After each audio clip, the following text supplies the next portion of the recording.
Shalom Uvracha, un premier shiur sur Ilchot Pesach. Comme cette année, Pesach va tomber Motzae Shabbat. Cette année de Pesach 5785 va tomber Motzae Shabbat.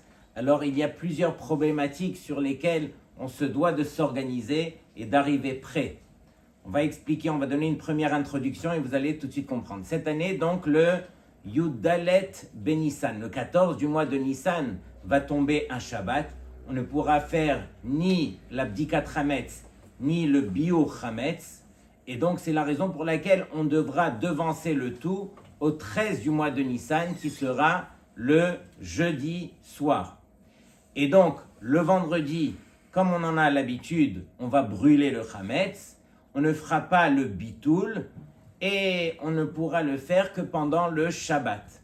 Comme on le sait, pendant Shabbat, on ne pourra pas manger des matzot. Pourquoi? Parce que les Chachamim ont interdit de manger les matzot pour arriver le soir du Seder et de manger la matzah avec ravivut, avec envie. Or, c'est la raison pour laquelle si on pouvait manger des matzot pendant tout le Shabbat, alors on l'aurait fait. Mais du fait qu'on ne pourra pas, alors on devra manger donc du Hametz, donc la veille de Pesach. Et donc on va rentrer dans les problématiques pour pouvoir s'organiser à manger du Hametz et passer son Pesach comme il se doit.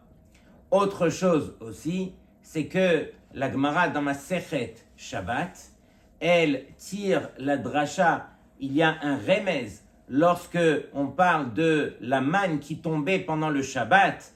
Alors on voit dans le verset qu'il est écrit 3 fois le mot Hayom.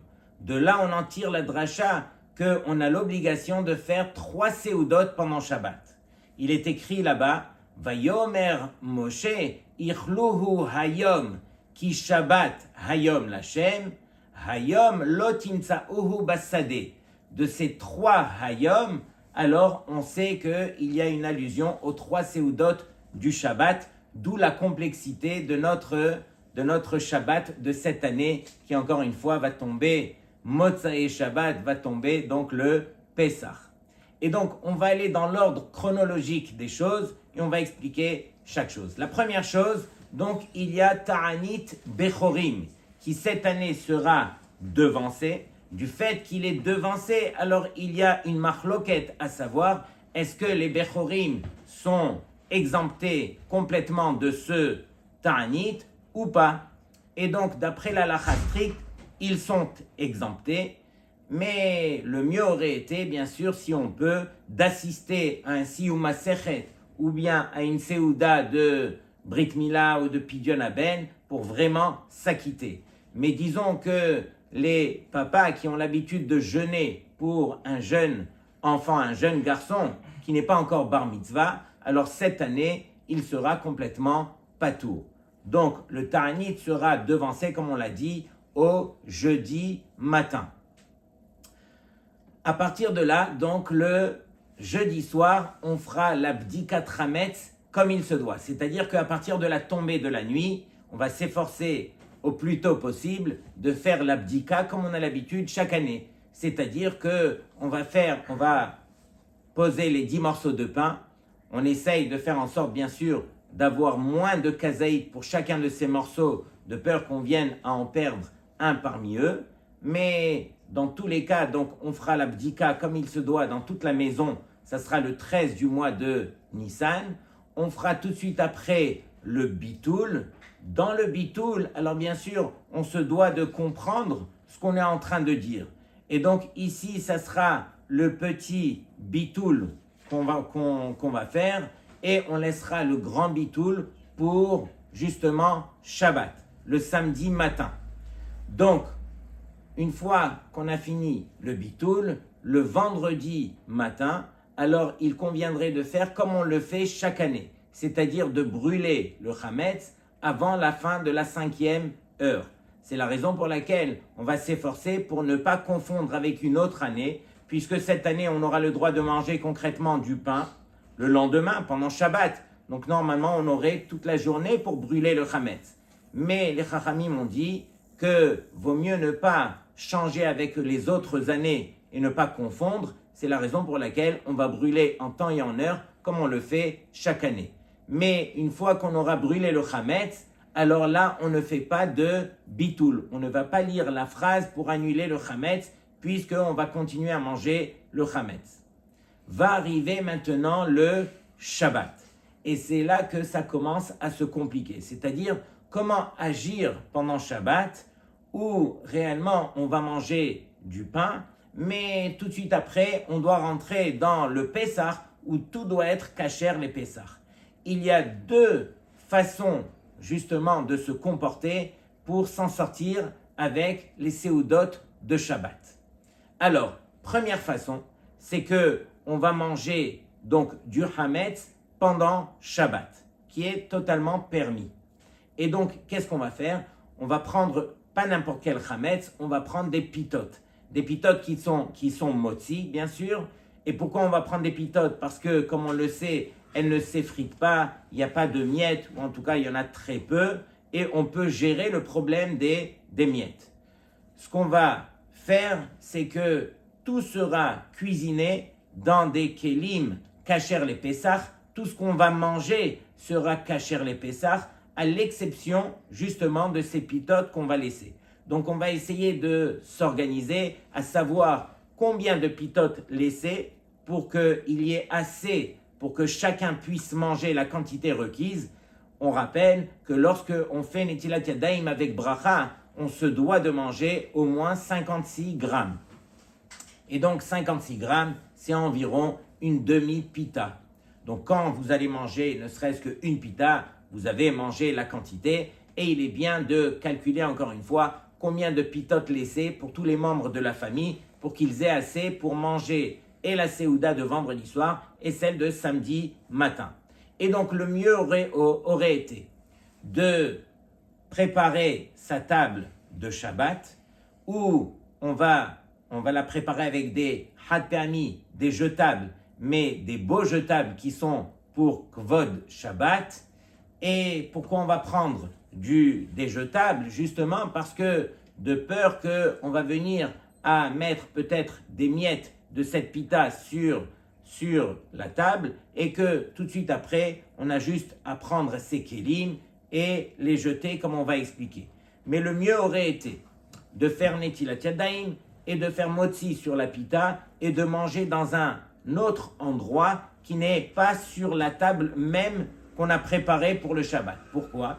Pour ne pas justement avoir à se soucier, est-ce qu'il y a des miettes? Est-ce que dans les salades, j'ai mis des miettes de pita, etc.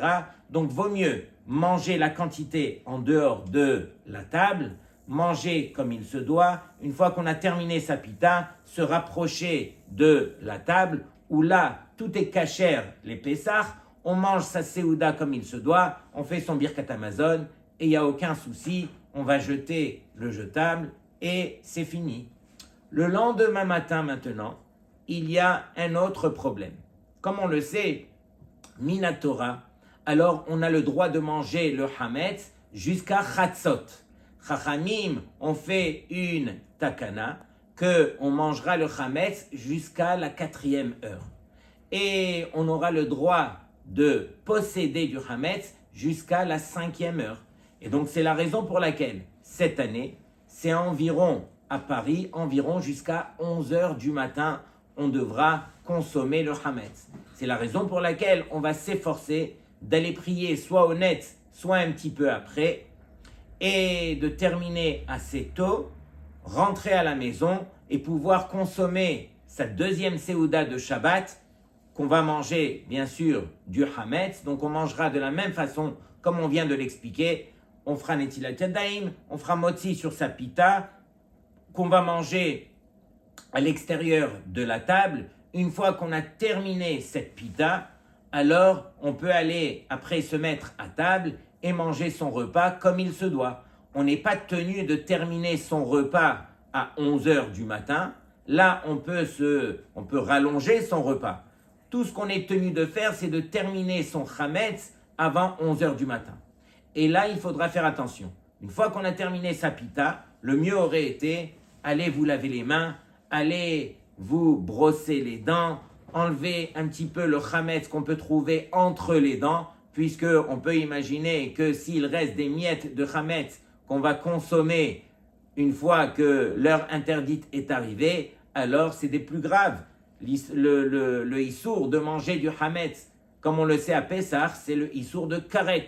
Donc on ne veut pas entrer dans des complications pareilles, on enlève bien, on prend bien sûr peut-être du fil dentaire, mais on fait attention pour ne pas causer des saignements, et justement on enlève tout le Hametz, on se met à table et on peut prolonger son repas comme il se doit.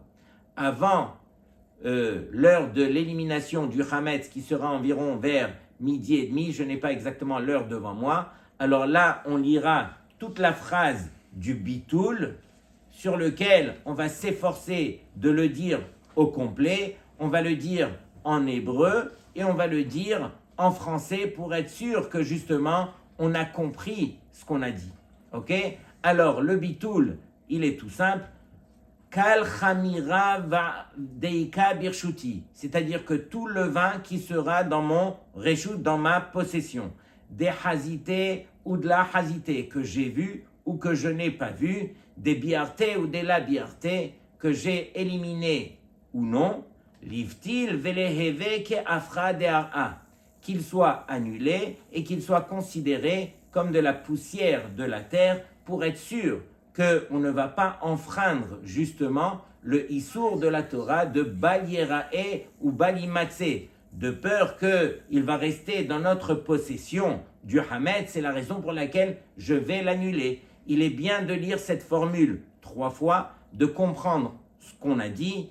Il est même bien de le dire en français ou en hébreu dans sa langue, et il est bien dans la 3e fois de rajouter ce qui est écrit dans le Tosfot, que la façon justement d'annuler le Hametz, c'est de le rendre hefker, de l'abandonner. Et donc de dire à la fin de la phrase, livtil veleheve hefker ke'afra de'ara, de le rendre hefker comme la poussière de la terre. Donc on rajoutera ce mot hefker dans la 3e formulation justement de ce bitoul.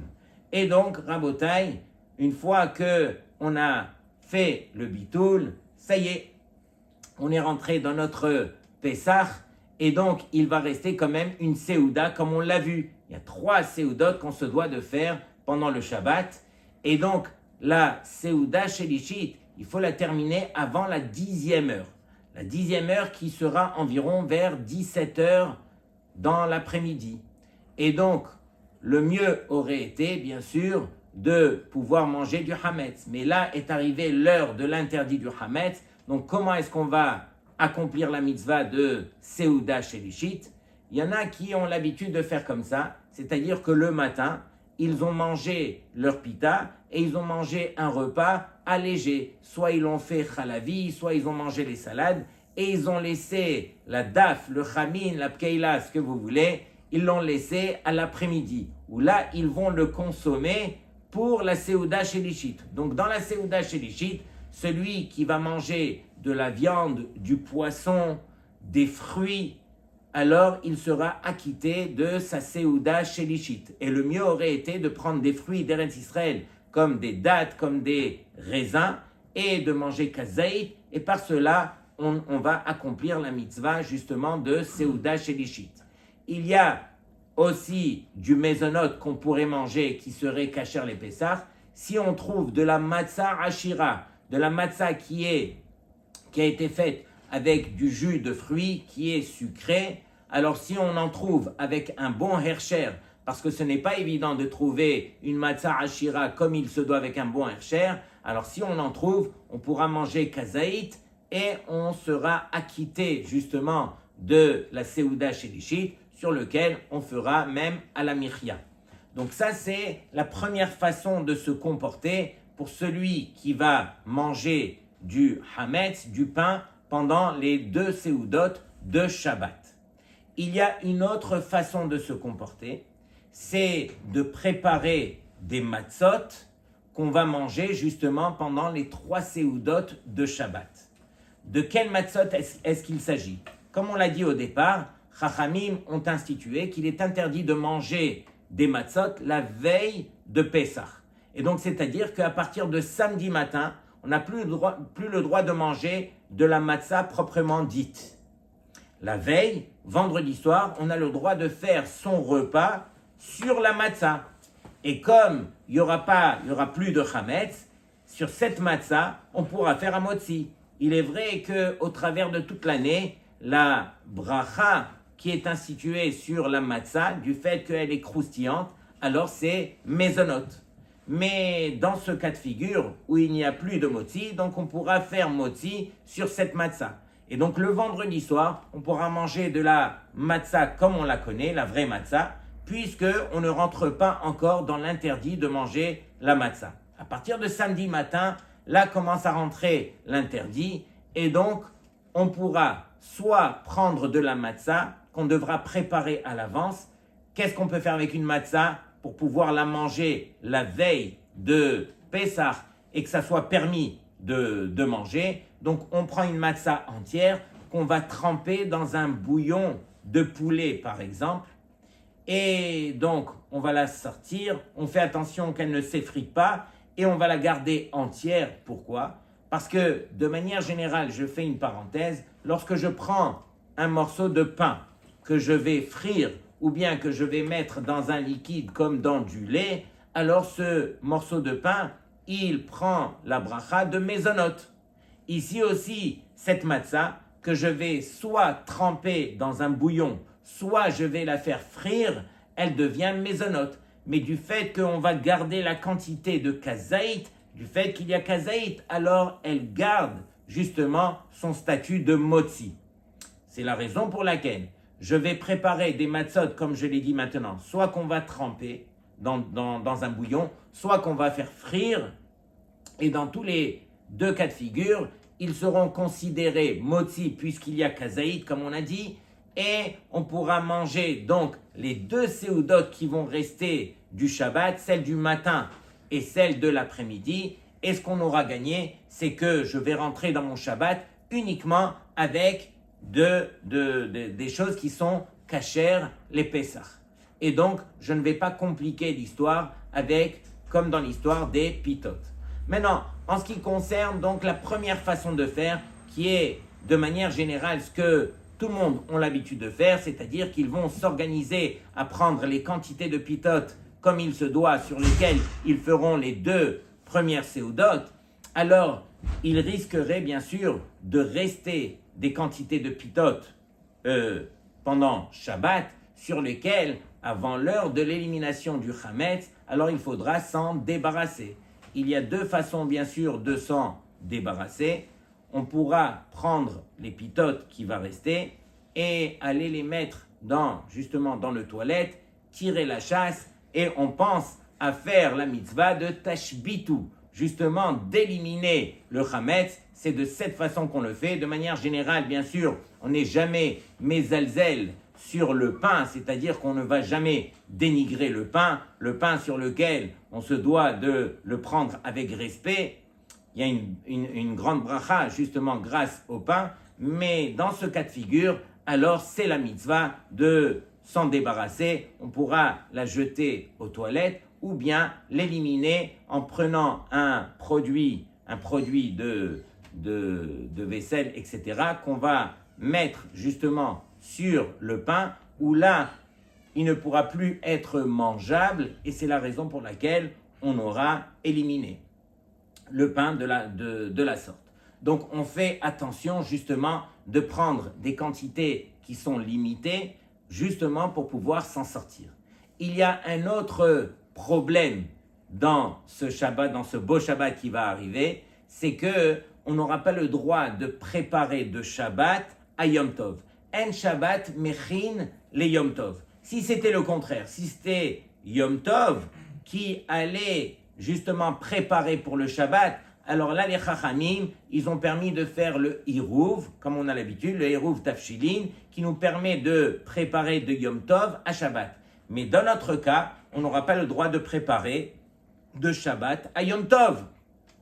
C'est la raison pour laquelle, avant le Shabbat, il faudra s'organiser à préparer tout ce qu'on aura besoin pour le Seder, justement, de Pessah. Donc avant Shabbat, on mettra bien sûr une bougie de au moins 48 heures. parce que quand va arriver Motsai Shabbat, où il faudra allumer les Nerot de Yom Tov, et qu'il faudra faire aussi la Havdalah qu'on va intercaler dans le Kiddush de Yom Tov, alors il faudra allumer ces bougies d'un ner qui est déjà allumé d'avant Shabbat. Et donc, du fait qu'on n'a pas le droit de préparer, comme on l'a dit, de Yom Tov à Shabbat, c'est la raison pour laquelle, avant Shabbat, on va s'organiser à préparer les quantités de laitue, par exemple, qu'on va avoir besoin, le karpas, tout ce qu'on aura besoin d'organiser. On n'aura pas le droit non plus de préparer la table, la belle table de Pessah. On n'aura pas le droit de la préparer avant Motsai Shabbat. Et c'est vrai qu'on s'empresse, dès que Pessah arrive, alors on s'empresse de commencer son repas justement pour garder les enfants éveillés et qu'on profite de chaque instant, puisque, comme on le sait, le mieux aurait été de terminer justement la ficomane avant Hatzot. Donc chaque minute compte à Pessah. Mais là, dans ce cas, on ne pourra pas préparer la belle table de Pessah pendant Shabbat. Il faudra attendre Motsai Shabbat, où les femmes qui, elles, seront à la maison, puisque nous, on sera au Bet HaKnesset. Et je vous rappelle qu'on va faire un des Harvit les plus spéciaux de l'année. Le Harvit de Pessah, alors nous dit le Or Letzion que c'est le Harvit le plus élevé au niveau spirituel de toute l'année. C'est le seul Harvit où on va faire le Hallel complet. Et donc, il y a même une obligation pour les femmes de faire ce Hallel. Il faut dire aux femmes que le soir de Pessah, alors qu'elles fassent le Hallel complet comme le font les hommes. Et on se rappelle aussi que du fait qu'il n'y a pas de bracha dans le Hallel qu'on va faire dans la Haggadah, celui qu'on fera au Bet HaKnesset, alors on pensera à faire la bracha l'igmor et Hallel et d'acquitter celui qui sera fait dans la Haggadah ou dans la Haggadah, alors il est séparé en deux. Et donc, on continue, c'est-à-dire que les femmes, elles, une fois qu'arrive Motsai Shabbat, elles vont dire Baruch Hamavie ben Kodesh, les Kodesh, puisque cette fois-ci, ce n'est pas les Kodesh Lechol, puisque on va être dans Yom Tov, et donc elles pourront commencer à partir de là, préparer la table, le temps que les hommes arrivent. Bien sûr que les hommes vont aider les femmes, et tout le monde va s'y mettre pour qu'on puisse faire au plus vite et préparer les choses comme il se doit. Le mieux, d'après mon avis, aurait été, si on peut, alors de préparer deux tables. Une table sur laquelle on va manger les séoudot de Shabbat et la table de Pessah, comme on a l'habitude chaque année, qu'elle soit prête justement depuis avant Shabbat pour qu'on puisse arriver Motsai Shabbat et essayer d'éliminer le maximum de complications. Comme on le sait, le Yetzer Hara, il se mêle là où il ne doit pas se mêler, et donc dans les endroits les plus élevés de l'année, comme le soir du Seder. Combien est-ce qu'on a entendu d'histoires? Ah, il m'a pris ma place, ah, j'ai renversé le verre, ah, il m'a énervé, etc. Et on commence, et le Yetzer, et tout le monde s'y met. Donc, Rabotai, la première mitzvah, c'est de garder son sourire, quoi qu'il y arrive. Alors, on essaye de s'efforcer. On rappelle qu'il y avait un Rav, j'ai oublié son nom, Mechila. Alors, il a pris son verre de Kiddush, l'El Pessah, on peut imaginer tous les assistants, la femme, tout le monde s'est donné du mal depuis combien de temps qu'on nettoie la maison. Et donc, voici qu'il prend le verre, et le verre, il l'échappe, et donc, il se renverse sur la belle la belle nappe blanche, et donc, il dit c'est pas grave, et donc il le reprend une deuxième fois, et une deuxième fois aussi ça lui échappe, et encore une fois il tombe, et donc sa femme qui était là, et qu'elle dit mais c'était sûrement un mauvais signe pour toute l'année. Et le Rav ne dit rien, mais le Rav et la rabbinite ont témoigné qu'au travers de cette année, c'était une des plus belles années qu'ils avaient eues. Pourquoi? Parce que justement, lorsque ça s'est déroulé, ils ne se sont pas énervés, ils ont gardé leur calme, et c'est justement de la sorte qu'on se doit de se confronter à des moments aussi grandioses que la fête de Pessah. Donc Rabotai, le plus important, avant de continuer sur le reste des Ilchot Pessah, Le plus important serait que dès maintenant déjà, qu'on puisse s'organiser à justement rentrer dans cette fête comme il se doit. Et se préparer, c'est-à-dire avoir une Haggadah dès maintenant. On a à peu près encore presque 3 semaines. On peut lire des pirouchim, on va arriver à table, on devra vivre ce moment qui va s'appeler Yetziat Mitzrayim. Pour pouvoir le vivre, il n'y a qu'une seule façon, c'est pas uniquement raconter des choses comme on a l'habitude chaque année, mais de mettre quelque part la neshama, la vie à l'intérieur des mots. Donc on aura d'autres occasions bien sûr de parler de la Haggadah, et bien Ezrat Hashem, qu'on ait le mérite d'avoir un Pessah Kasher Vesamer.